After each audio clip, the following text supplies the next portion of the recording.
jums nav radusies tāda sajūta, ka tagad pēdējā laikā ir kaut kā ļoti aktivizējušies tieši kristīgie jaunieši?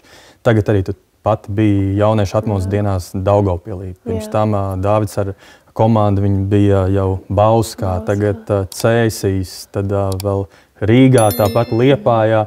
Tad es skatos, baptistu jauniešiem bija Jelgavā tāds salidojums. Es skatos, tik daudz jauniešu. Vai arī piebūvēja pie Evas Mences arī tur skaties, tur visus grīdas sēž, slavē Dievu. Liekas, wow! Tad sajūt kaut kas tā kā atmoda vai tāda priekšvēstneša. Es nezinu, kāda jums tāda sajūta, ka jūs ir parādījusies tā komanda Salvation Crew, kuri arī tā sāk rosināt tos jauniešus. Viņi man izmetās parasti Instagramā, storijos, viņi visi kaut ko tur darinās. Un man šeit viņi arī tā kā pavēlk tos jauniešus kaut ko darīt, un viņus visi kaut kur aicina. Tā, man šeit viņi ir tāda salīdzinoši liela daļa no tās atmodas. Tā īpaši Rīgā, manuprāt, viņi tādi maleči ir. Kā tu redz, Elija, kas notiek jauniešos, kas virmo apkārt? Ir tas kaut kā tas atmodas gars vai kā? Jo es dzirdu arī, ka mūsu jauniešus pirms dievkalpojuma pulcējas atsevišķi lūkšanās, pirms atmodas vakariem. Tas, ka prieks redzēt, ka jaunieši paši rīko, ka nav vajadzīgi kaut kādi, kas ir, protams, ka blakus ir jābūt kādam, kas ir mentori pieredzējušā, kas ievada tajā ticībā, jo tā jau ar tādu deksmu var sākties, bet pēc tam, kad lai tas ir noturīgs un paliekošs. Bet tas, ka jaunieši paši zina, ko viņi grib, un tad, kad viņiem ir tā drosme, viņi arī sāk rīkot, viņi neskatās uz citiem, nestāsta citām draudzēm, nestāsta citām kopienēm, uz kaut kādiem lielākiem. Paši viņi grib slavēt Dievu, slavēt Jēzu kopā, nezinām, kas notiks, bet mēs to gribam. Viņi nāk kopā un to dara, tas ir pats galvenais. Un tas, man liekas, ir iedrošinoši tiem, kuri sēdēja mājās un domāja, kad būs kāds jauns pasākums. Kāpēc tu nesaicini savus brālēnus, māsītes, savus draugus, savus pagalmā kādus cilvēkus un kopā, kas arī grib kopā piedzīvot Dievu un to darīt? Tieši tā, kad tu saki, kad mēs to redzam, kāda ir tā mūsu atbilde, ko mēs ar to darām. Viens ir tie tur boigi aktīvie, tie tur aktīvie. Bet vismaz es, kad skatos, tas man izaicina, bet ko es varu darīt? Ko es varu darīt savā rajonā, savā pilsētā? Iespējams, es varu vienkārši sanākt ar kaut kādiem saviem draugiem kopā, lai pārnātu Dievu vārdu, lai kopīgi slavētu. Ja? Mani tas iedvesmo redzēt, ka tiešām kaut kas notiek. Man tāda sajūta, ka es nezinu, vai to jau var saukt par atmodu. Es personīgi saku, bet man šķiet, ka tieši kristīgo jauniešu vidū ir kaut kāda tāda sakustēšanās pēdējā laikā, kad viņi grib kaut ko vairāk. Viņiem gribās nākt uz lūkšanām kopā. Viņi grib lasīt vārdu, dzirdēt vārdu, grib tādas autentiskas tās attiecības veidot. Jo arī tajā Daugavpilī man tagad nāk prātā. Es drusku, ka mēs atbraucam, ir pats sākums, un tur ir no Bauskas jaunieši, no Daugavpils, kaut kādie. Un ārpēc bija visi tik runātīgi, un visi vienkārši iet ar visiem iepazīties, un es pati stāvu, man reāli bija kautrīgi iet pie viņiem, vai ne? Un tā man arī Laura, kas dievkalpojumā arī padalījās, viņi tādi nāk un mani motivē un iet, un tad, kad es sāku ar viņiem runāt, un tad arī vienkārši aizgāju, bet tas tā sajūta, kaut kāds 2-3 stundas no vietas vienkārši ir tāda čaboņa, un visi vienkārši, tā starp pilsētiski jaunieši un nevar ritīgi virmot, un arī tādas lietas, ka tu klausies, tu saproti, ka tas ir for real kristietis, un nekas stāsta, viņam ir pieredze un bagāžas tāda, vienkārši. Tas bija reāli tāds prieks to visu baudīt, tas nebija sen tā jutasies, ar pilnīgiem svešiniekiem tā pēkšņi. Tu teici, ka notiek visādi pasākumi tieši tagad jauniešiem. Manuprāt, iedziļināties un tiešām pameklēt, ko katra draudze ir kaut kāda jauniešu pasākuma. Reāli ik reizi nedēļā vai 2 reizes nedēļā notiek kaut kādi jauniešu pasākumi, kas, manuprāt, ir tik forši. Jo, kad es tikai šeit pārvācos, man nebija darbiņš, un es biju tāda brīvāka. Man sanāca ar tik daudziem cilvēkiem sadraudzēties, dēļ tā, ka jauniešu kristiešu pasākumi vienkārši 2 reizes nedēļā. Tur aizbrauc, tur pilns ar jauniem draugiem, tur aizbrauc, atkal sapazīsties, viss kaut kas notiekās. Un tiešām tā ir, ka kaut kas, jo no sākuma likās, es nezināju, ka Rīgā tā ir. Bet laikam, ka tas tiešām ir kaut kas jauns parādījies, jo viss kaut kas notiek tiešām, ja tā iedziļināties, pati prieka vēstājas vismaz 3 pasākumus mēnesī. Tā kā ir no kā pat izvēlēties. Jā. Ja tu esi mazajā grupā, tad diezgan tas grafiks var būt pilns. Tā ir, jā. Tā kā iespējas sadraudzēties, uzturēt to kristīgo dzīves stilu, diezgan liels izskatās. Vispār tu jau sāki teikt, ka es ieradies uz Rīgu, pārvācies un tā. Un daudz tagad skatās, un viņi jau ieliekuši mūsu sarunā iekšā. Domāju, kas mums te par māsām Kristu? Es nezinu, kā jūs meitenēm. Ko mēs Kurā brīdī sieviete sākas, es joprojām nezinu. Kā ir, kurā brīdī sākas kristīgā sieviete? Kad apprecās, ne? Sieva tad ir. Sieviete, es nezinu, es personīgi saucu par sievieti jau pēc kādiem 30 gadiem. Es tā sieviete. Okay. Tas nav iekalts akmenī. Jā, ja man dievkalpojumā nācās to sadraudzības smiekli noturēt, man bija jāiet runāt ar meiteni, sievieti, un es domāju, kā viņi nosauc. Bet es tāds, paldies Dievam, ir vārds māsa. Tā kā, ka Krista tev teikt, māsa, brālis, tā kā mēs tā ģimeniski. Jo personīgi man darbā es strādāju ar bērniem, un man pasaka, aiziet, tur sieviete, tev uzliks rokas sprādzīt. Es jūtos sievieti. Cieņpilni. Jā, cieņpilni, bet tā jūties tāds, vai tiešām es jau esmu sievieti. Ok, tad tu saki, tad pēc 30, vai arī tā kā apprecās kaut kā. Kā, kurā situācijā? Jā, ja bērnu konferencē, ka mēs teicām, lai meitenes pasaka jā, tad arī mammas un omītes teica jā. Tā kā tas jau laikam vienmēr paliek. Meitenes tāds jauks. Jā, bet Jāna, tev tā iespēja pirmie iepazīstināt ar sevi un kāds ir tavs stāsts? Kāds ir mans stāsts? Tieši stāsts, kā es pieņēmu Jēzu, kā es pārvācu šeit, kā es tiku šajā draudzē. Tieši šīs lietas, jā. Tieši šīs lietas. Tātad, kā es iepazinos ar Jēzu, varu pastāstīt. Man visa ģimene ir kristieši. Gandrīz visa ģimene, tur omītes, onkuļi, jau visus ieskaitot, kas ir ļoti, ļoti forši. Sanāk, man vienkārši aizmugurē aiz manis ir tik daudz lūkšanas, ko es jūtu visu laiku, un man liekas, tāda svētība. Bet kā personīgi es sapazinos ar Jēzu, sanāk, man ģimene ir kalpotāji, un es arī visu laiku kalpošanās, un sanāk, visu laiku tu tici, tu jūti, tu dari jau tās lietas. Bet, kad es biju Zviedrijā, es dzīvoju Zviedrijā kaut kādu laiciņu, es sāku strādāt Zarā, kur nav tādi kristieši cilvēki, visi bija ateisti. Un es tur pilno slodzi liku, un vienkārši tā apkārtne sāka jau tā drusciņa atmazgāties, uz baznīcu nebija laiks iet, un likās stilīgi, un es tā attālinājos drusciņu no Dieva. Protams, ne tālu, es arī galvā vienmēr Dievs, Bībeli lasīju un tā, bet tik un tā. Mājās tur. Mājās tu it kā ar vecākiem runā par Dievu, bet tik un tā, attālinies kaut kā, jo tā nav tā ikdiena. Un aizgāju tik tālu, ka es izdomāju, ka es tagad tur iešu tusiņā pirmo reizi izmēģināt. Tikai sagribējās izmēģināt tādas lietas. Nekad nebija vēl mēģināt. Tagad es izdomāju, ka es gribēšu izmēģināt. Un es aizgāju uz to tusiņu, un visi tur ir piedzīvojušies, es nedzēru neko. Un tad viņiem tāds jāiet uz klubu. Un tas, labi ir, es aiziešu. Un mēs stāvam pie tām durvīm.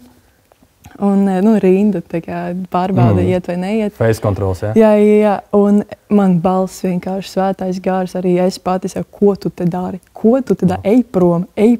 Un man tā kā virsū kliedz, gan arī ej prom, ko tu te dari? Tāda doma, un ir 2 naktī, un mans mājas ir ļoti tālu, tā kā ar vilcienu ir jābrauc kāda stunda. Un ir 2 naktī, un ej prom, ko tu te dari? Un es tie nav mani draugi, kā kāds paziņam, es pasaku tikai, aiziešu mājās, viņi, ko, nē, tā kā jau uzmet roku virsū, jau jātusē. Un es domāju, labi ir. Un tagad, ja mums ir jānāk iekšā, man vienkārši griezies un ej prom, vienkārši pagriezies. Un es vienkārši pagriežos, es aizēju prom. Es zvanu manam tētim, vienkārši raudādam, ka es tā un tā izdarīju, atbrauc man pakaļ, un viņš atbrauc, un es sēžu pašais vienkārši raudu, jo man bija tik bēdīgi, ka es tikai atteicos no Dieva, un ka man pat bija tā vēlme iet uz turieni, un to tajā visā iesaistīties, jo tagad tās domas jau nebija tas svētākais, kas tur notiksies. Un es vienkārši raudāju visu to ceļu, es atbraucu mājās, un bija tāds tikai viss, es pieņemu kristības, un no šī punkta vienkārši es pagriežu savu dzīvi pilnīgi, es pilnībā atdodu Dievam. Un sanāk tieši tas nākamais rīts ir svētdiena, es pienāku pie savu mācītāju draudzē, un es saku, ka es gribu kristīties. Un mēs visi izrunājām, vai tiešām tagad tas nav tāds spontānais pēkšņi, ka man palika bail. Mēs visi izrunājām, ka jā, tā galva ir pareizi nofokusēta. Un pēc 2 nedēļām es biju kristīta, un tad jau tad vairs pasauli nekad nav iegājusi. Tas bija Zviedrijā, jā? Tas bija Zviedrijā. Zviedru valodā pieņēma, jā? Angliski. Kā ir Jēzus zviedriski? Angliski, tu biji angļu draudz? Jā, tas bija. Okay. Jēzus ir tāpat? Jēzus. Tak. Jā, tak. Bet tas ir tas mans stāsts. Nu, tas bija vienkārši ļoti emocionāli, tāds bum. Un tad darbā arī visi uzreiz. Es par Jēzu visiem uzreiz. Tas bija nopietni radikāli. Jā. Tāpēc, jo pirms tam bija tas drusku kauns runāt, pēc, ka visiem ir tā kopēja tēma, visi ir attīsti, visiem tusēties, visiem tāds. Un es jūtos kā tāds outsiders. Tagad man bija tā kā, es tik pārliecinoši iegāju, ka tas outsiders. Un tagad, ka vienkārši tik ļoti priecīgi par to, ka es esmu tas outsiders. Nu, tā apliecināja. 18. Wow. Jā, tas bija. Tu teici, ka tev tāda balss skanēja, prom, no, ja tu pagriezīsi ar Romiju, tad mamma tā kā atnākas līdzi. Bet tas kā svētais gars tevi pārliecināja, ne? Ir vairāki gadījumi, kad es esmu drusciņ tālāk atnāks no Dieva un vienkārši atslēgus vispār neklausīties, ko man Dievs saka. Vienkārši caur visrandamākiem cilvēkiem Dievs uzrunā. Cilvēks, kurus pirmo reizi dzīvē redzu, un viņš pienāk, viņš saka, tur Dievs man teica, ka neieklausies Dievā pēdējo reizi. Un es skatos, es tevi nepazīstu, kas tu esi. Un viņš ieliec krūmos. Dievs tiešām tik ļoti uzrunāja. Kopš tā brīža man bija tas, ka arī tu jūti to klātbūtni, ka Dievam nav tā vienaldzība pret tevi. Tu vienkārši bum. Bet es gribēju piebilst, ka tu esi tajā vidē un interesanti, ka tu piedzīvo Dievu, tu vari atnest debesis uz zemes. Un viņš tas reperis, tāds KB, viņš teica, vienā podkāstā viņš teica par to, ka viņam bija viens draugs, kristietis tajā pilsētā, kur viņš ir no Indijas. Viņš atnesa kaut Indijas tur asos ēdienus, tur garšīgos, un viņš viņam uztaisīja. Un viņš teica, viņš teica, tas tik nenormāli labi braucam uz Indiju. Indijas teica, nav vajadzības. Es atnesu Indiju pie tevis. Tā kā tev nav jēgas braukt turiņ, ja es tev visur sagatavot un parādīt, kā tur ir. Un tad līdzīgi mēs esam aicināti šeit, un tas mūsu galvenais uzdevums, lai cilvēki vienkārši var piedzīvot debesis uz zemes virsmas. Un tas ir tā kā, ja bieži vien klubos ir tā vieta, kur mēs zinām, ka notiek visādas, tumsā, visādas lietas, kas notiek tumsā, tad mēs esam aicināti, lai nes to gaismu, tur, kur mēs esam. Man arī interesants liekas tas aspekts, ko tu teici par to, ka svētais gars tev ļoti spēcīgi uzrunāja tajā mirklī, kad tu biji gatavs darīt to, kas nav Dieva prāts. Varbūt tas, ka tu ies klubā, nav tas trakākais, bet tas, kas tur var notikt, tās lietas. Bet es domāju, cik daudz ir tādi jaunieši apkārt, kas varbūt ir uzauguši arī kristīgās ģimenēs, ir gājuši tur svētdienas skolā, pusauģu nodarbībās un tagad grib baudīt savu dzīvi, paši visu izmēģināt. Interesanti, vai viņiem ir tās iekšā tā svētā gara balss, kas ik pa laikam pasaka, nedara to, nevajag, tas nav vajadzīgs. Es domāju, ka 100%, ja ģimene ir kristieši, ja viņi lūdz 100%. Bet cik viegli var ignorēt to balsi, un tad viņi paliek arvien klusāk, līdz atnāk kāds no krūmiem un saka, ieklausies svētajā garā. Jā. Dievs apstiprina vēl kaut kādā ar citiem cilvēkiem to. Vēl mazliet par tavu stāstu pieķersimies klāt par to, kā tu nonāci mūsu draudzē, jo tas ir diezgan spilgti, bet gribētos arī uzzināt Esteres stāstu, jo mums šodien šeit ir pie galda divas personas, kuras varbūt visiem nav tik ļoti zināmas, jo mums jau ar Eliju, protams, visi pazīstam. Kāds ir tavs stāsts? Mans stāsts. Tātad es vispār atskatos savu dzīves reāli, varu teikt, ka es biju kristieti kopš sev reāli atceros. Man arī vecāki tas pats stāsts, vecāki ģimene, kristieši visa ģimene, vai ne? Un tādi patiesi kristieši mēs lūdzam, mēs ticam, mēs cīnamies kopā, caur visam, Un, ka es biju reāli, es nezinu, cik man bija kaut kāds 6, 5, atceros, ka es vienkārši eju pa ceļu, es vienkārši lūdzu par cilvēkiem. Un kad man bija 7, gāju uz muzikas skolu, ar violīti, un es gāju vienkārši evanģelizēt pa ceļiem, pa ceļam, Un tāds, vai ne? Tāpēc es īsti neatceros to brīdi, ka es pieņēmu, es vienkārši vienmēr tam ticēju, to turēju savā sirdī, bet bija viens arī līdzīgi, mūsu stāsts kaut kur sasaucies, arī bija tāds posms kaut kur, bet ap 13, 14 gadiem, ka es varu teikt, attālinājos no Dieva, bet tajā pašā laikā man tieši tas pats bija reāli lasīju Bībeles laiku, turpināju runāt ar Dievu, un es vienkārši viņam stāstīju līdz vienam brīdim, ka man bija reāli kauns iet pie viņu. Un tās bija 3 dienas, nav tik dramatiski, vai ne, bet man tas bija diezgan dramatiski, vai ne. Un, es arī nogāju no ceļa, es biju aizgājusi uz vienu tusiņu, vai ne? Es arī tur neko nedzēru, un es vēl tur gāju uz vienu tusiņu? Jā. Tas no ceļa, tas bija vienā tusiņu. Jā, bet es smaržoju alkoholu. Nē, es nesmaržoju pat. Es atceros, ka cilvēki bija pat kuri liek tev pie muts reāli, tā, vai ne? Un es vēl tur, es zināju, ka man tur nav jāiet, un es tur sev mēģināju teikt, es taču tur gāju, smēju nēst, šausmas. Bet, jā, pēc tā, tu ziņoji, es atbraucu mājās arī noraudājos, bet es nevienam neteicu, tā kā es reāli novērtēju to, ka tu varēji visu izstāstīt, ne? Man bija konts reāli, jebkam teikt. Tev bija jātiek mājās kaut kā. Man bija, es nevarēju kādīgi tikt mājās, jā. Man arī tehniski, bet es tur pat dzīvu, jā, tas nebija tik tālu savu. Bet jā, un tad es gāju uz dievkalpojumu, ne? Ar tādu riķīgi tādu salauztu sirdi, tādu kaunu. Man bija tāda sajūta, ka es reāli, tā kā, neesmu kristietis, nezinu, vai es vispār skaitos Dievu bērns. Tā kā rītīgi tādi apšaubīšanas jautājumi nāca klāt, un es gāju uz to dievkalpojumu, un mācītājs Vilnis teica, tā kā es neatceros visu dievkalpojumu, bet viņš teica divas lietas. Vienu, tavu sirdi var salabot tikai vienīgi Dievs, un otru, atstājies sevis vismaz 12 mācekļus, ja? Wow. Un tās divas lietas man vienkārši iesējās. Es sapratu, ka vienalga, kur es iešu, nekas man nesalabos sirdi izņemot Dievs. Un es tiešām biju tādā depresīvā stāvoklī. Tas nav tikai es bišķi paraudāju, es reāli biju tādā izmisumā. Tagad saprotu, ka pa sīkumu, bet man tas bija liela lieta, vai ne? Ok, es sapratu visu, ja es atceros, kā es vienkārši biju ceļiem, raudājos, jūtu Dievu klātbūt, un pēc tam es izgāju ārā, un es vienkārši sāku sludināt arī savām draudzenēm, mazo grupu sāku veidot. 13-14 gados mazā grupa sākās, tā kā, jā, tas tā kā ritīgi mērķiecīgi gribēju vismaz vairāk kā 12 cilvēkus, kuriem mums pastāstīs par Jēzu un arī kalpojas tā kā 1-1, vai ne? Tā kā, vai nu, ka viņi ir manā mazā grupā, vai es regulāri viņiem tiekos, bet tā kā, ka es varu viņiem dot kalpošanu, tā kā vest viņus tā kā kristīgie ceļā un tā. Jā, tāds mans stāsts. Un kā es draudzē nonācu, mēs visu laiku esam Siguldieši, bet pirms tam mēs dzīvojam Mešparkā ar maniem vecākiem. Man vecāki bija ļoti labos draugos ar Jansoņiem, ja, tā jāsaka. Viņus mēs katrā raidījumā pieminam tagad. Jā? Jā, viņi tad ļoti spilgta ģimene. Un viņi uzaicināja, jā, un tad man vecāki kādu laiku nāca, un es atceros tādu momentu, ka es atnācu šeit, un man bija, maz gadi, 7, 8 gadi. Man bija tāds, es gribu, ka šī ir mana draudze. Un es zināju, ka mēs tad jau dzīvojām Siguldā, bet man bija tāds, es negribu šaubīties, bet draudzēm es gribu, ka šitā ir mana draudze. Un tad bija tāds laiks, jā, kad man vecāki Siguldā sākā iet, bet es tur vien pat braukāju. Tā forši pateicis, negribu šaubīties, gribu iebetonēties konkrēti kādā draudzē iekšā. Ne?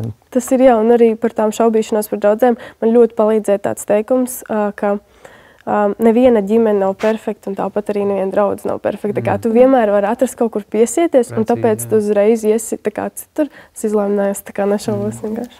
Un vēl bija tāds teikums, ja ir kāda perfekta draudze, jā, tad tu visdrīzāk viņai pievienosies un viss atčakarēs. Bet tā doma izskanēja, ka tu liek uzreiz klāt to pudeli klāt, ka tu tur esi un tu teici tajā brīdī, kad tu biji izmisus, sapratu, bet tie nav mani draugi. Un es vienkārši domāju arī kaut kādiem jaunākiem jauniešiem vai pusauģiem, kur klausās, kam on bija šī saprast, kam tu mēģini izpatikt. Beigās, ka tev pat slikti, tu pats nevienam nevar uzticēties, jo tie nav tavi draugi, bet kur viņi tev ir aizveduši un kam tu esi gājis un sekojis, tas ir tāds impulss. Jā, kā tu nokļuvi no Zviedrijas šeit te? Un kas ir ļoti interesanti, tad, kad tu tā ļoti aktīvi iesaistījies pusauģu kalpošanā, nometnēs un vēl visā sezonā darbojies ar pusauģiem. Mums bija neliela tāda domstarpība vienā reizē, ka es nepareizi tavu vārdu, es tur visur lietoju, jo es biju pārsteigts, ka Jāna piesakās uz kaut ko, bet tavs vārds sāks ar burtu, kas nav latviešu alfabētā. Un tad es uzzināju, ka tu oriģināli izrādēs esi no citas valsts. Jā, no Ukrainas. Jā, tas ir ukrainieti. Jā, tā ir. Boršu gatavoja, jā? Boršu gatavoja. Ikdienā baigi nē, bet dažreiz sanāk tā, kad ilgojies pēc Ukrainas. Perfekta valoda. Paldies, es neteiktu, ka perfekta. Dažreiz ir cilvēki, kuri tiešām uzreiz tad, kurienes tu esi? Kāpēc tev ir tāds heavy akcents tieši man pajautā? Tad, Ukrainas, es zināju. Bet kā es iekļuvu Prieka vēstī, sanāk mani vecākiem, viņam ļoti patīk ceļot, pārvākties turp šurpu. Bet pirmais, ko viņi man iemācīja, tu pārvācies kaut kur, uzreiz atrodi draudzi. Uzreiz. Un mēs pārvācāmies no Ukrainas uz Latviju, padzīvojām Talsos kaut kādus 4 gadus, tad mēs pārvācāmies uz Zviedriju. Vecāki izdomāja pārvākties uz Spāniju, un es izdomāju pārvākties atpakaļ uz Latviju. Un es pārvācos, un pirmais, ko es daru, es meklēju draudzi, jo draudzē ir draugi uzreiz. Manuprāt, kristieši ir tik ļoti svētīti ar to, ka tu atnāc uz draudzi, uzreiz draugi. Tā piederības sajūta. Jebkurā valstī tu vari aiziet Parīzē, aiziet uz draudzi, tev būs smaidīgi sagaidīs un gribēs tev palīdzēt. Hilsongā es arī jutos kā mājās. Tur vēl zīme welcome home. Jā, un es meklēju draudzes, aizgāju uz vairākām draudzēm. Tās, pa kurām es esmu dzirdējis tā kā labas atsauksmes. Un ļoti foršas tiešām draudzības, bet tas, ka viņas ir tādas mazākas, un es pieradu darīt lielu kalpošanu. Un tad es atnācu uz Prieka vēsti, es sapratu, ka te ir milzīgas kalpošanas iespējas, sapratu, ka te ir tik daudz forši jaunieši, un uzreiz visi tik draudzīgi pieņēma. Tiešām tikai sajūtos tik ļoti uzreiz pieņemta, ka man bija tāds, wow, jā, tikai es gribu šeit iesaistīties, un sanāk, es atnācu uz atmodas vakaru, uzreiz kalpoju pirmajā atmodas vakarā. Es tieši atceros, tās prasa. Un tad sanāk, vienkārši dēļ tā, ka es atnācu to laiciņu ātrāk, sanāk, es uzreiz arī, ka man piedāvāja, vai tu vēlies pievienoties vai nē. Protams, kāpēc ne? Un arī par kalpošanām tagad ir ļoti aktuāla tēma, ka jauniešiem ir jākalpo. Tas ir 100%, jo tieši kalpojot, manuprāt, tu iepazīsti cilvēkus. Visi draugi, kuri man ir no Prieka vēsti, es viņus nebūtu tā iepazinusi, ja mēs nebūtu kopā kalpošanas nometnes, visādi tā pati sagaidīšana, kaut kāda virtuvē kalpošana. Uzreiz iepazīst cilvēkus daudz vistuvāk. Jā, kalpošana tagad atver durvis un rada to sajūtu, ka tu esi daļa no tā visa, nevis tikai vērotājs. Tāpēc es uzreiz pirmajā jākalpo.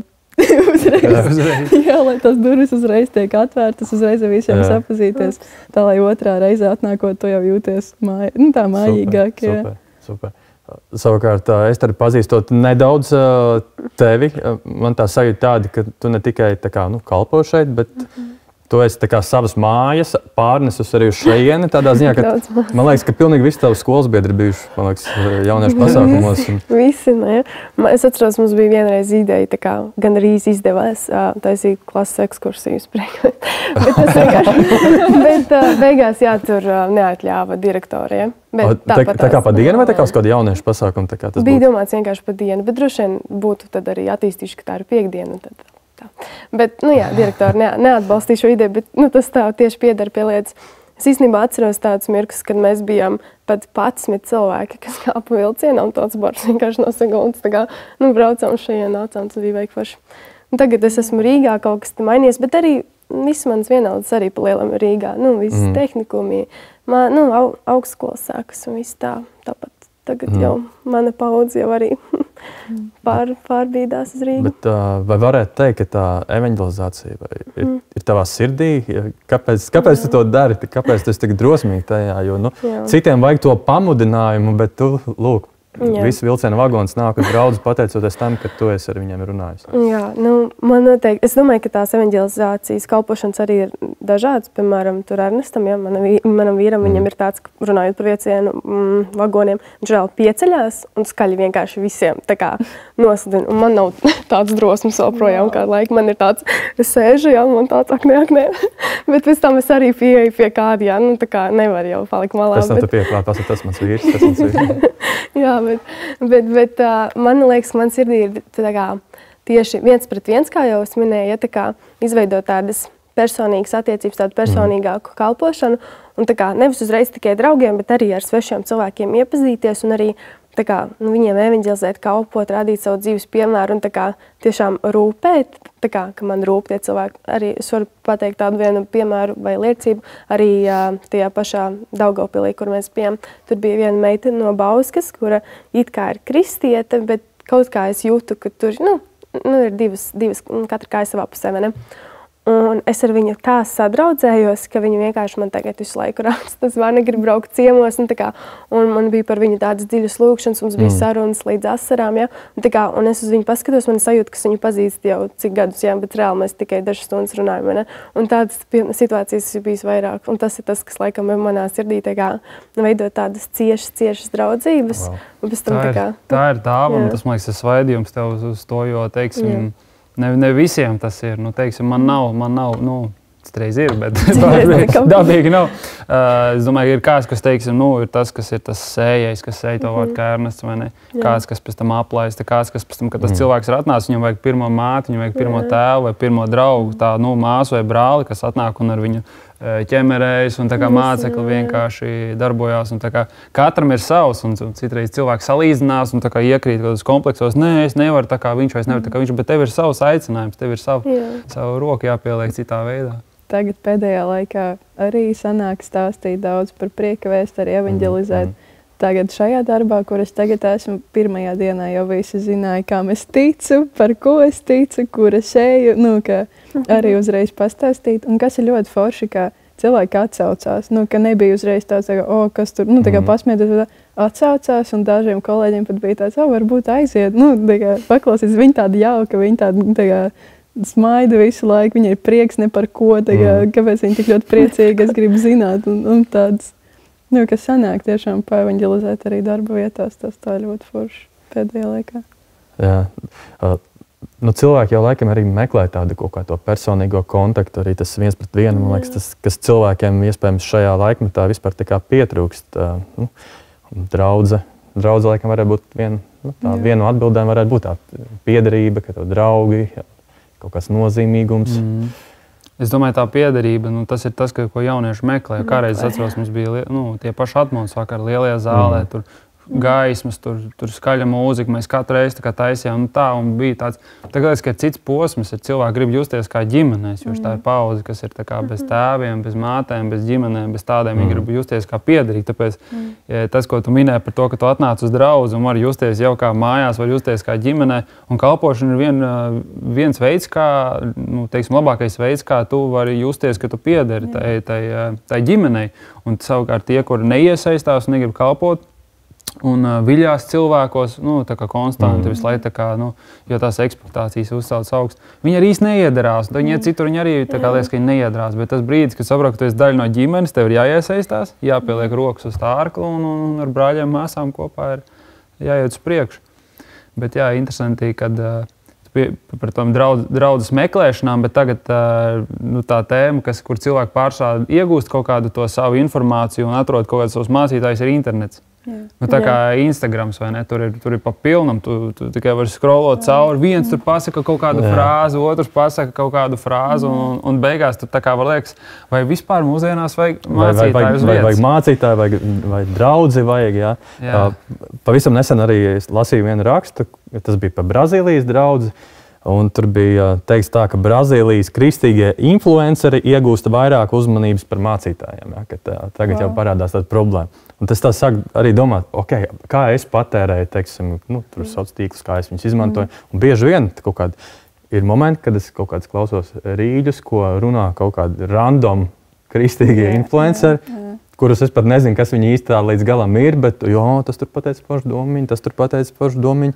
Jautājums, cik daudz, jūsu dzīvē, tā informācija, ko jūs iegūstat, ir caur dažādiem šiem kristīgiem influenceriem, youtuberiem, vai tas vispār ir aktuāli, kā jūs to redzat? Jā, noteikti, tas ir daudz ļoti. Tā kā ļoti daudz. Man tagad ir tieši paņēma tādu nost no Instagram, tieši tā kā uz pārždienām, tā kā arī. Jo tad, kad jūt, ka jau ir arī tīk pa daudz tās informācijas, un tad, kad paņem Dievu vārdu un atver un palas, tas ir pilnīgi kaut kas cits. Nesen ar tēti runāju, tā kā tu vari 3 dienas neēst, un tad ieiest kaut ko, un ir tāds wow. Bet tā kā, tad, kad tu atver vārdu vai ne pēc visiem tiem, ko tu esi uzņēmis, tas ir nesalīdzinām. Tā kā tas vienkārši visu tevi tā tiešām tā kā sajūt, ka tev reāli tā kā garīgi pagriež. Tā kā tev tāds ārprāts. Man ir ideāls piemērs vakar es sēdos čipšus, un tad atnāca sieva, viņa tik garšīgs salāts uztaisīja. Tik garšīgs, bet kad es viņu sēdu, vairs nebija tas. Es atceros, kā viņi garšo, bet kad tu esi sēdies čipšus, tas ēdiens vairs negaršo tā un līdzīgi ar šiteni. Varbūt gluži nevar salīdzināt, ka Instagrama tie mācītāji ir čipši, bet principā tas ir tas. Un ka tu tiešām aizēja pie īstā, tas nav Dieva vārds, bet mēs izlasām planšetēs un telefonos. Kad tu tiec pie īstās mantas, liekas, šitas ir īstais. Šis ir īstais. Tā ir. Es vairāk podkastos un YouTube klausos. Ir tādas 2 meitenes blondas, es neatceros, kā viņas sauc, kā Girls Gone Bible vai kas tāds. Jā, un tad viņas skan fonā parasti, un tad kaut ko runājās no tā dzirdēt. Man vairāk sanāk biežāk nekā es ieslēgtu mūsu mācītāju paklausīties. Un tieši tas bija tajā rakstā arī teikts, kad mācītāji viņi noklausās svētdien. Labi, ja atnāk uz draudzi, tad viņi draudzē noklausās vienu reizi, bet visu nedēļu ir kaut kādi citi, kaut kādi random cilvēki, kurus tā kā viņi klausās un kuri patiesībā sāk veidot viņu to garīgo, kaut kādu redzējumu iespējams. Tā varētu būt. Jā, vai ne? Bet es cenšos nedēļas garumā vēlreiz paklausīties mācītāju runu un tā kā atcerēties. Bet dažreiz nesanāk. Tad varētu, ir tādas nedēļas, kur vairāk kādi youtuberi varētu uzrunāt. Jā. Arī tajā rakstā un arī man pašam liekas interesanti tas, ka pieņemsim, es arī kādreiz tur YouTubā kādam piesekoju, kurš nav Dāvids Gleška, jo to mēs pazīstam. Mēs tādā ziņā mēs zinām, viņu pazīstam, mēs varam pārbaudīt. Teiksim, viņš taisa interesants video un tad tu piesako, bet viņu arī satiec dzīvē, tu zini, kā viņš dzīvo, kā viņš izdzīvo šo kristiešu aicinājumu. Bet tad ir tādi dažādi YouTuberi, kurus tā kā piesakoju. Teiksim, ir tas Alans Pārs ir viens no tādiem, man liekas, pareizi pateicis, cerams. Ir vēl tas Ruslāns KD un vēl daži tādi. Un viņi var visu kaut kādas tēmas ņemt. Un es tā domāju, ja es viņiem nesakot, es nekad neuzzinātu par tēmām. Un man tas patiesībā man būtu vieglāk dzīvot. Bet tāpēc, ka viņi sāk par to runāt, tagad man vienkārši galva ir piebāzt ar tām lietām, kuras man vispār patiesībā nevajadzēja. Kāda man starpība, ka kaut kāda Amerikas tur draudzē X, kaut kas tur notiek, kaut kāds konflikts un kas. Man patiesībā šeit, Latvijā, man tas nav vajadzīgs. Man pilnīgi vienalga, tādā ziņā būtu. Bet tagad es esmu to klausies, tas man liekas būt, tas liekas būtiski. Tas viens, ka tev galva tiek pielikta visas tādām lietām, kas patiesībā varbūt pat tev nevajadzēja. Un otrs, kas tajā rakstā tika arī teiks, ka ir svarīgi, ka mēs paši mācāmies savas domas veidot. Bieži vien, ko viņš pateica par šo viedokli, problēmu, par šo notikumu. Ja? Bet ko tu pats domā? Vai tev pašam ir laiks ar Dievu, kā tu teici? Vai mēs paši atveram Bībeli vaļā? Vai mēs ļaujam atklāsmē nākt caur Dievu vārdu? Vai arī visu laiku ir kaut kādi citi cilvēki, kas mums tās domas iemet iekšā? Man pašam, ja es varu padalīties, tad arī ļoti patīk uzzināt teiksim, jaunas lietas un viedokļus, par kuriem kristieši domā, un arī par tās pašas Bībeles kaut kādas tēmas. Beigās sanāk, ka pat tās labās lietas, vienkārši tās tēmas ir pat daudz. Un tā kā tu liekas, šito es sapratu, šito es esmu atzinis, bet tās atziņas, kur rakstīts 1. korintiešiem 8, rakstīts, atziņa dara mūs uzpūtīgus, bet mīlestība ceļ. Ja kas domā, ka ir atzinis, tas vēl nav atzinis, kā pienākas. Un tāpēc te ir tas posms, ka kāpēc tie mentori, kāpēc tie cilvēki uz vietas ir tik svarīgi. Te ir Salmana pamācība 1.5. Kas ir gudrs un zinīgs, tas klausās un labojas, un kas ir prātīgs, tas ļaujas sev ko sacīt, lai viņš šīs pamācības to īsto izpratni uzsvērtu pareizi. Tāpat kā ar zinīgo vīru mācības un viņu paraugus. Bībele tā kunga priekšā ir atziņas sākums un ģeķi to nonievā. Bet te vairāk tā doma par to, ka tu ļaujies tikt pamācīts un testēts. Jo tu arī tur nedēļām var klausīties un palikt, tā kā es zinu visu, te teikt, tev atziņa dara uzpūtīgu, bet mīlestība ir tā, kas tā kā. Un kā mēs to mīlestību mācāmies, tas ir, ka reāli tev pretī varbūt ir cilvēks, kas ir gājis tam cauri, vai kāds cits kristietis arī citreiz. Es nereāli safanojos, es parunāju ar savu sievu un es saprotu, ka kaut kādas lietas varbūt ne līdz galam vajag pārdomāt, vai kā, ka ir kāds, kas tevi izaicina. Un tāpēc ir draudze, tāpēc ir, piemēram, mācītājs mēs zinām, mēs varam piet viņam klāt, mēs varam pajautāt, mēs redzam viņu, mēs kaut ko dzirdam arī no cilvēkiem, mēs zinām par viņu pašu dzīvi, no tiem, kas ir ar viņam blakus. Tie, kas ir YouTube, tie, kas ir Instagramos, viņi tu nezini, kur viņš to uzzināja, tu nezini, kāpēc viņš tur ir, varbūt viņš sevi ceļ, varbūt ir tikpat labi tu redz, ka pēkšņi viņš nav un izrādās, viņš tur ir krāpis savu sievu jau cik ilgi un tā tālāk.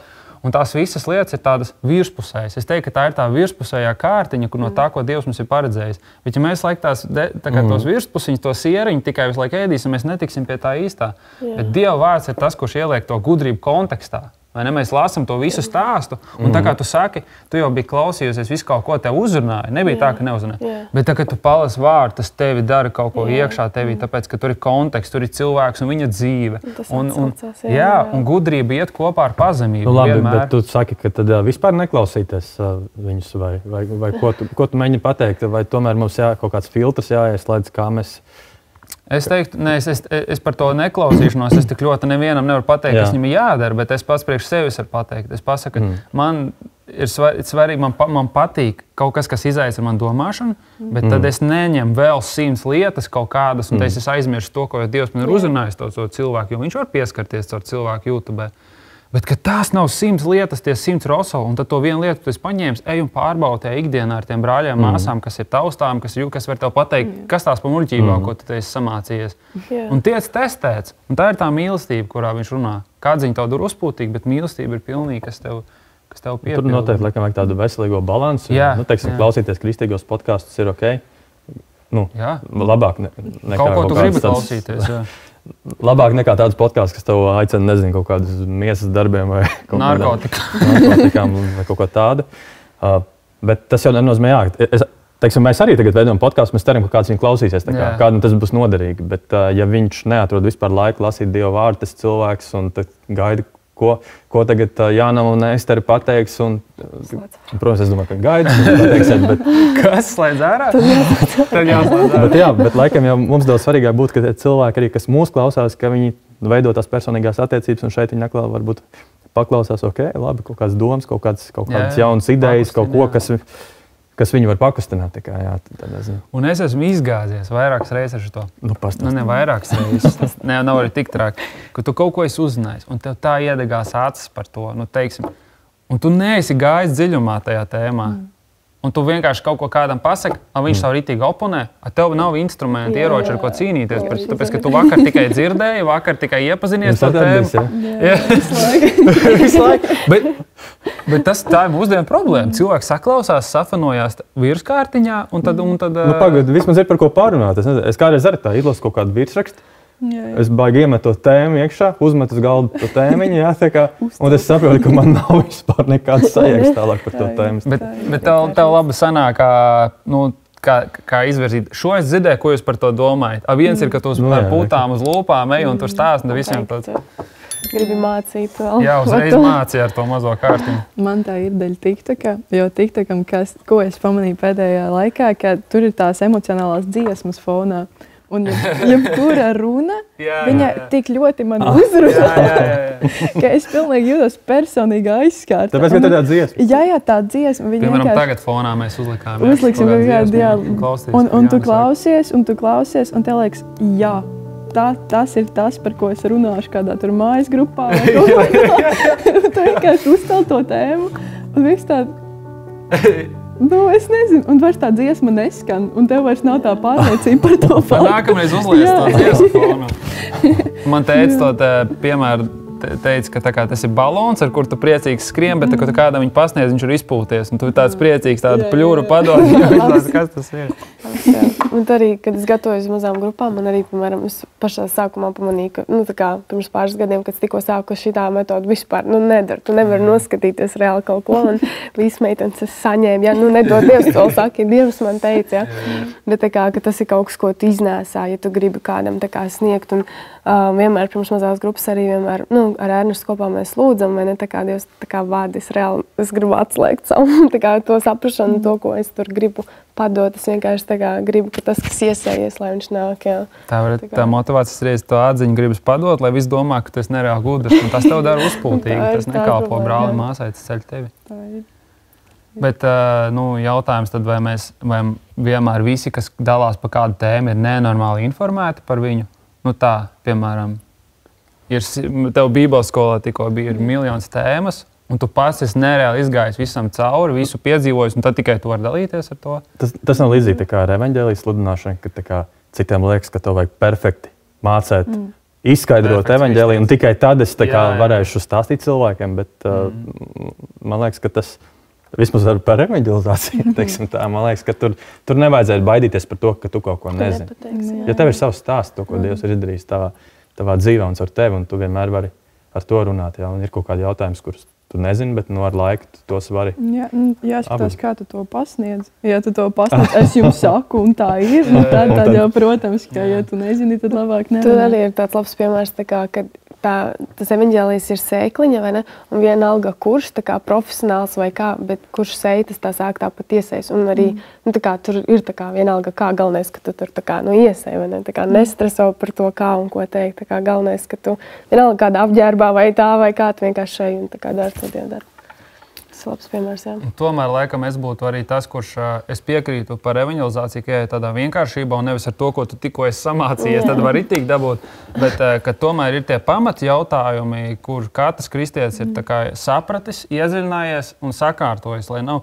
Jūs domājat, tāds kristietis, kurš iziet ārā un viņš saņem tikai jautājumus, viņš sāk vilties sevi un sāk iespējams pat apšaubīt vai to, kam viņš tic, vai tas, viena reize, otra reize tu ej kā balta lapa tikai ar to liecību, ko Dievs ir izdarījis. Kādu brīdi tas strādā, bet pēc tam es domāju, ka mums katra pienākums, ja mēs esam apņēmušies būt Kristus sekotāju mācekļi, ka mums ir tas stiprais pamats, un viņš uzdod un prasa, ir kaut kur Bībelē teikts, ka ja kāds tev uzdod, esi spējīgs atbildēt. Jā, pieliec piepūles, lai tu spētu aizstāvēt savus ticības pamatu, kaut kā tā, laikam Pēters teica. Tur nav teiks, ka jābūt obligāti apoloģētam, ka spēj tagad visu, bet tādas pamatu lietas, ko tic, tas laikam vajadzētu būt. Manuprāt, tas pantiņš ir šodien Bibelā, tas daily pants. Opa. Jā, tieši. Tā kā mēs filmējam tagad. Tagad viņi zinās, ka mēs filmējam. Jā, bet vēl pieskaroties tam, ko mēs tā kā iesākām, tie kristīgie influenceri un vispār informācijas uzņemšanu, tu jau pieminēji to vārdu gavēnis, jā. Es nezinu, vai tu pieminēji, vai tu vienkārši teici? Paņēmu pauzīt. Jā, tā kā paņem pauzīt. Zin kā, viens jau būtu tas, ja mums būtu tikai tie kristīgie influenceri. Pietiek jau ar to, ka tad jau rastos neliela putriņa, zin, tur katrs kaut ko bišķi citu kaut ko saka. Bet ir tik daudz informācijas, tik daudz nevajadzīgas informācijas, un visu laiku mēs tiekam vienkārši bombardēti ar to. Un tagad arī šajā lieldienu nedēļā, mums ir arī draudzē gavēns. Šķiet, ka gavēns ir tāda aktuāla lieta, vajadzīga lieta. Jautājums, vai mūsdienīgam jaunietim tas ir reāli, vai vispār kāds par to domā?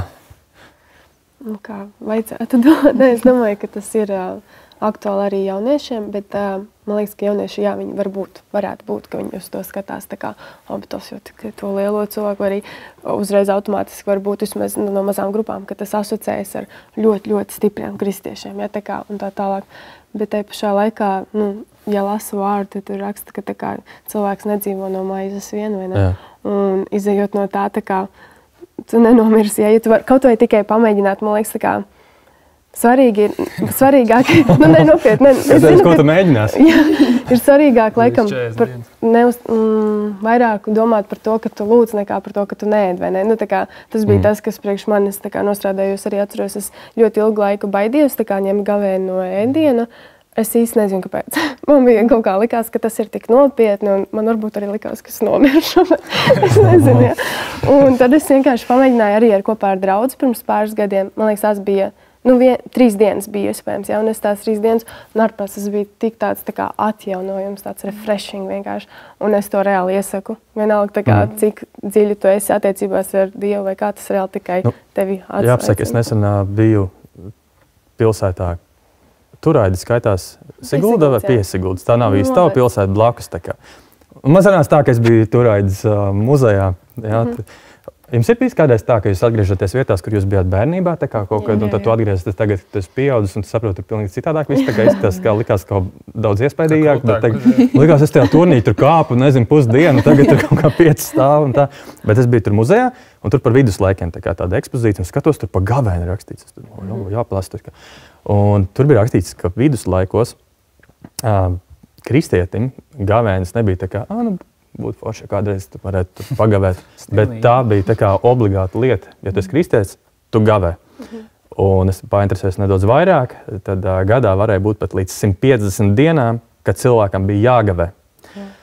Un kas ir interesanti, tas man tā ļoti tā kā iespaidoja. Kāds var būt tā kā viduslaikos tas gavēns bija tā kā obligāta lieta un tik bieži bija jādara. Un tagad man liekas, ka jā, mēs draudzē, reiz gadā mums ir tā tradīcija, un kādreiz vēl ir svētīšanās laiks arī citos periodos un sezonās, bet tā liekas, ka tā kā vispār kristīgo cilvēku vidū diezgan maz par to gavēni tiek runāts.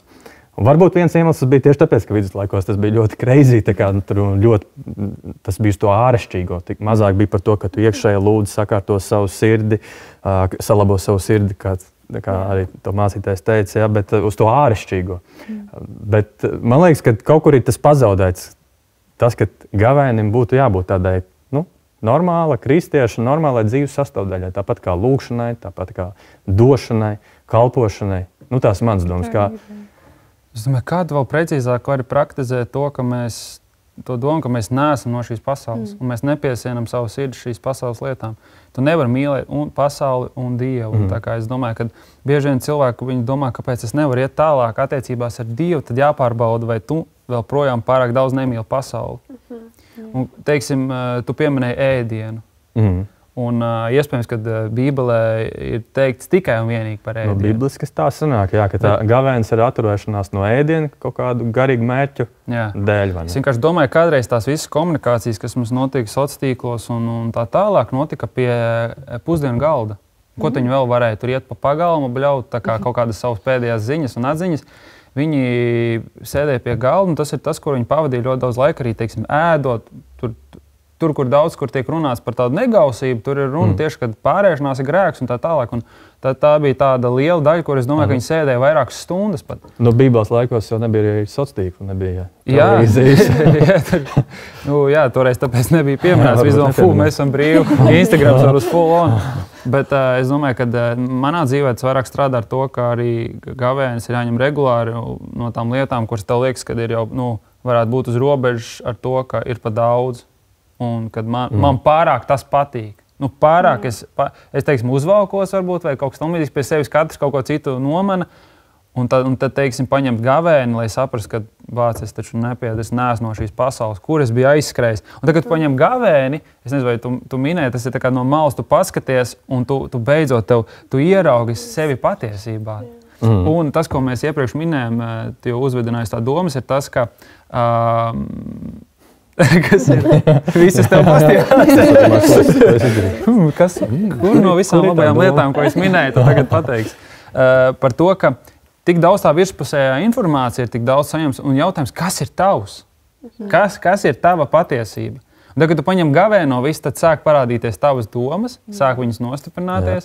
Un tas ir par domām vien runājot, par to miskas, kas citreiz galvā darās. Un tu vēl gribi, kāpēc Dievs tu man neuzrunā? Viņš saka, kur vēl tev pa virsu, tev var vēl iespraukties? Jā, kur, jo es tādā kārtīgā, mierīgā balsī runāju, un tie, kas dzird un noklusina vispār, jo tie dzirdēs un spēs sekot. Bet manā gadījumā tas ir gan sociāls tīkls, gan, teiksim, saldumi, kur citreiz es pat nefiltrēju, ka man roka jau ņem jau kuro konfektu, un slikti ir. Un tas ir tāds. Māsas, kāda jūsu pieredze? Vai esat mēģinājušas kaut kā, nezinu, vai gavēnis, vai atteikšanās no kaut kādām lietām tieši garīgu mērķu vārdā? Jo viens, kā gavēnis nav badošanās, ja, ka mēs vienkārši neēdam, un gavēnis arī, nezinu, badošanās, badastreiks, tas nav arī diēta, ja? Bet tur jau vienmēr būtu jābūt tam, ka tev ir, ja tu atsakies no ēdiena, tad vēl to laiku, lai meklētu Dievu, lūgšanu un tā. Bet kāda jūsu pieredze, vai esat mēģinājuši, un tas nav tāpēc, kā lielītos, ka mēs baigie gavētāji esam, ja? Es točnu galīgi neesmu tāds, bet es gribētu to izkopt. Sevišķi šogad, kad es daudz lasu par gavēšanu, es redzu, ka tam jābūt kaut kam regulāram. Ja es neteicu, ka tad, kad jūs vienreiz gadā gavēsiet, bet kad jūs gavējat? Jā. Nevis vai, bet kad jūs? Jā, kad jūs gavējat. Jā. Mēs negribam lielīties par to gavēšanu, jo arī sanāk tā, ka, ja jūs gavējat, nerādieties kā gavētāji. Jā, bija bālām sejām, jā. Bet kāda pieredzīta? Jā. Man bija vienreiz viens, ko es varu pateikt, ja kāds pirmo reizi gavē vai kā es noteikti ieteiktu, ka dara ar kādu kopā. Man paša pirmā reize bija, piemēram, ar labāko draudzeni, vai ne? Un tad mēs tās 3 dienas, tas bija vieglāk savā ziņā, vai ne? Tas bija no ēšanas, jā? Tieši no ēšanas, jā. Otru tā kā iedrošina. Jā, tas bija ritīgi tā. Gan arī satvinājāmies, bet tas tā, jā. Un, nedrīkst, tas nav svaitais gars, kas tev liek apēst to bulciņu. Un otra reize, viena tāda spilgtākā reize, ko es varu atcerēties, es atceros, ka es biju izlasījusi tādu rakstu vietu Kolosiešiem, man liekas, 3. nodaļā. Es neatceros, kurš pants, bet tā... Jā, man liekas, ka... Tu, man liekas, sludināji patiesi. Jā, bet tas ir vēl pirms kādu laiku, jā. Tā kā kalpojiet tam kungam no sirds... kalpojiet no... visu, ko dariet no sirds, kā tam kungam un ne cilvēkiem. Tā rakstiet. Un es sapratu, ka bija tāds posms, ka man bija reāli tā kā grūti darīt tā kā kungam, bet tā kā cilvēkiem. Es laiku gribēju tā kā kaut kādā ziņā izpatikt un kaut kā, tāds miesīgais tāds apkārt bija. Un tad es arī ņēmu gavēju no ēdienu uz 3 dienām, tikai dzēru ūdeni, vai ne, bet arī klāt vispār nelikās kopā, ja es tagad vēl sociālos tīklus, tā kā, kaut kā vispār, tā kā tu esi lūkšanā un neliekas, tā kā loģiski, ja es vēl tagad tur filmas vai tur tiktokus vai kaut ko tādu, ja, arī tā kā tas bija tas, ko es noslēdzu, bija tāda vienkārši tāds 3 dienas tā kā klusumā uz pauzes, vai ne. Un tas man tā kā tur reāli sāka, tas man bija sajūta, kas izkāp no savas miesas, pastos sevi no malas, vai ne? Un skaidrs, pie kā mums jāstrādā, vai ne? Un pēc tam 3 dienām bija ritīgi tā kā, tiešām tā kā, ka ir tik daudz spēcīgāk, vieglāk. Es tā kā sapratu un tā kā biju īstenībā klusāk kaut kādā ziņā, tā kā runāju mazāk, kad tā kā, tā kā sanāca reāli saprast, tā kā redzēt, kā tas ir kalpot kā tam kungam, nevis kā cilvēkam. Un tas tāda pieredze košāka. Man tieši likās smieklīgi, ka teica, nelielīsimies, ka mēs esam lieli. Tagad es vispār neesmu ņēmusi tieši gavēju ēdienu. Es esmu ņēmusi uz dienu maksimums, bet kaut kā man ir iemācīts vairāk tā, ka mēs gavējam tikai tad, kad kaut ko ļoti vajag sadzirdēt no Dieva, vai tur kāds ir apslimis vai tā, un mēs visi ritīgi stipri stāvam lūkšanā un gavējam. Man kaut kā vairāk tas tā bija iemācīts, bet arī tagad pēc Bībeles skolas sapratu, ka gavēns nav tikai tādām lietām, ka tas arī ir, jebkurā brīdī tu to vari darīt, arī lai pastiprinātu savas attiecības ar Dievu un tā. Un tad es dzirdēju, ka būs tagad tas kopējais gavēns, un tad es mēģināšu to pirmo reizi gavēnu tieši ēdienā paņemt. Bet no sociālajiem tīkliem, manuprāt, visiem ir jāņem reizi mēnesī vismaz noteikti. Tāpēc, ka, manuprāt, tik ļoti liela ietekme ir, ka tur ir crazy. Vienkārši es dažreiz paskatos uz sevi tikai no malas. Vienkārši kaut kādu jau stundu tu scrollo kaut kādus, un tur kaut kas labs tevi uzrunā it kā ar tām savām dziesmām. Ja tu jūties motivēts, bet ar nākamo video tur jau tu esi motivēts tagad maratonu skriet. Tad tu esi motivēts tur iesākt, es nezinu, pievilkties. Nav tas TikToks tik ļoti degradējošs, bet tik ļoti motivēts, ka tu nezini, kur lai tu motivēts uz visu. Tāpēc tu aizmies. Un tad tu aizmies, turpat, paiet tas laiciņš, un tu vairs neko neatceries, tu vairs ne uz ko neesi motivēts, tāpēc, ka tu visi patērēji savu laiku sēžot un scrollojot. Bet arī Dāvids Piemetīši teica toreiz vienā atmos vakarā, jo īsāk tā motivācija, vai ne, jo mazāk viņa tā kā ilgs, tā kā 30 sekundes, motivēts, tā kā tas tik ātri arī beigsies. Un es sāku pēdējā laikā arī Instagram izdzēst tur ārā. Piemēram, TikTok es nevaru dzēst ārā, jo man ar to darbs tagad ir saistīts, bet samazināt to tērēšanas laiku, es uzliku 5 minūtes. Bet, kurā laikā dažreiz jau sanāk ierakst to paroli, lai pagaidu. Es sēdot to priecīgs, bet... Aizsūt kādam citam to paroli. Es biju domājis. Vai kāds cits uzliek paroli, un tad tikai viņš var atbūtēt. Tā vajadzētu. Tad tev būs kauns prasīt. Jā, būtu kauns, bet arī dažreiz ienāk tāds domas, jo man rītīgi vajadzēs. Jā, tāds ar Romas profili. Tā ir fake profili. Es ļoti cilvēks vienmēr māk apiet kaut kā. Vienmēr māk apiet, jo telefonu jaunu nopērk, vienkārši aiziet tik traki. Bet tu minēji, ka par degradējošu, ka tas nav tik degradējoši. Es atceros, ka man pateica ka mūs es nezinu, viņš tur tā filozofēja, bet viņš teica, ka tas ritīgi bojā smadzen to uzmanības koncentrēšanos spēju, vai ne tikai 30 sekundes. Un viņš man tā sabiedēja, es reāli izdevu TikToku, un man nav TikTok, vai ne? Bet te pašā laikā... Es esmu vizuāls, es mēģinu iedomāties, kā viņš biedēja. Vienkārši mums braucām mašīnā, un viņš vienkārši tā rītīgi stāvs uz tādu klusiņām izņēmu un izdzēs. Un es arī nedzēs apakaļ, neesmu ielādējis, bet tas nav vispār nekāds flex, jo, ja tu izdzēsi TikToku, tu Instagramā reels atvod. Ja tu paņem pauzīt no Instagram, tad Snapchatā var kaut ko atrast vienmēr, visu kaut kur var atrast. Tas gan ir veids, kā, cilvēki var cīnīties ar atkarībām. Pieņemsim, ja cilvēks ir smēķētājs, tad viņš var mēģināt sākumā, mēs tā runājam vienreiz par tiem elektriskajiem veipiem, vismaz mēģināt tikt vaļā no tā, kaut ko aizstāt ar kaut ko citu, un beigās varbūt viņš aizstāja to visu ar skriešanu. It kā arī kļūst atkarīgs kaut kādā. Bet, ja es varu savu atkarību iemainīt pret atkarību no Dieva un Dieva vārdu, tas būtu fantastiski. To īstenībā tur bija pētījums, ka laikam 10 dienas prasa, lai izveidotu. Agrāk bija 21. Varbūt, zin kā tagad jau jauniešiem mazāk. Ieradumu. Jūs tad arī esat dzirdējuši, es dzirdēju pa 10. Bet super, tagad arī šī ir lieldienu nedēļa, kā reiz, kad mēs šo epizodi visi varam baudīt, tad arī mums draudzē ir šis svētīšanās laiks ar gavēni, kas ir lielajā piekdienā ierasti, un arī noteikti mēs aicinām ikvienu tam pieslēgties.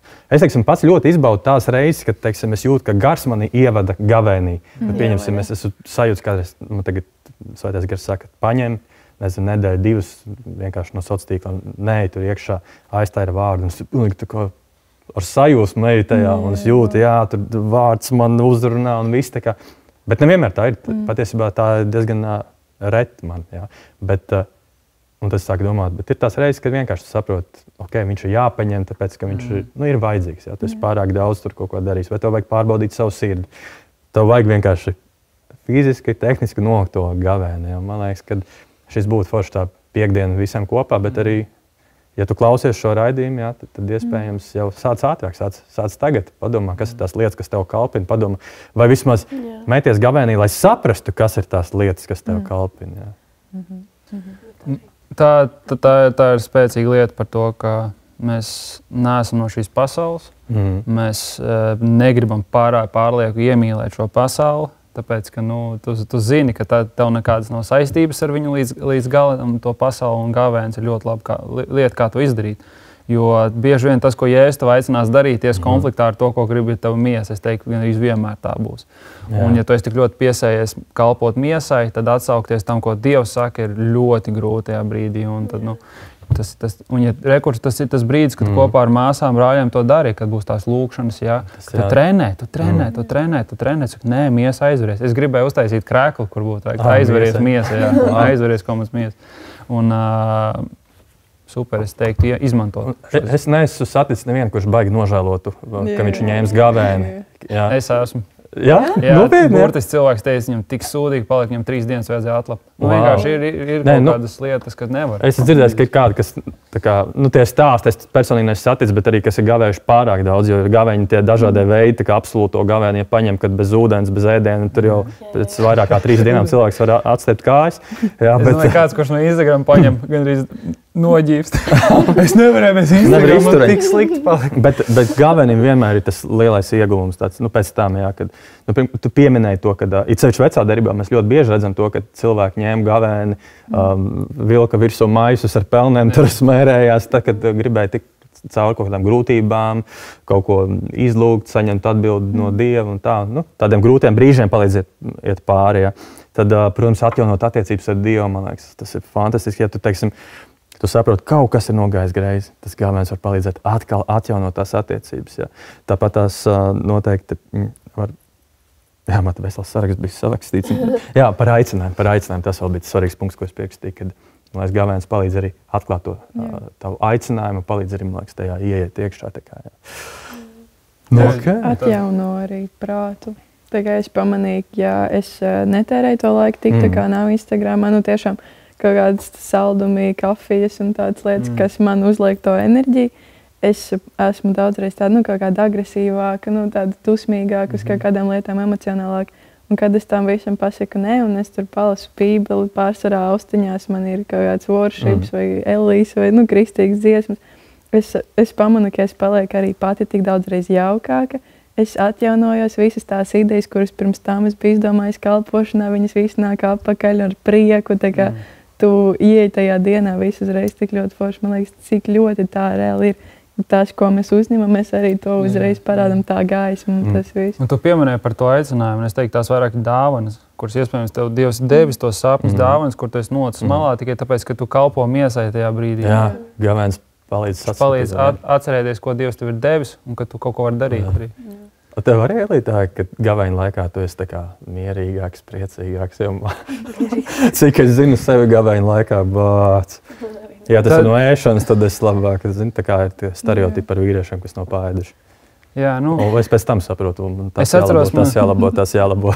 Kad es rakstīju bakalauru, tas bija kaut kāds 4. gads universitātē man no ēdiena vispār nebija problēmas paņemt gāvēju, jo bieži vien tu kaut ko rakstot, ko darīt, vienkārši aizmirst. Un tad sapratu, ka varbūt tas nav priekš manis, man drīzāk vajag ēst, jo slikti ir.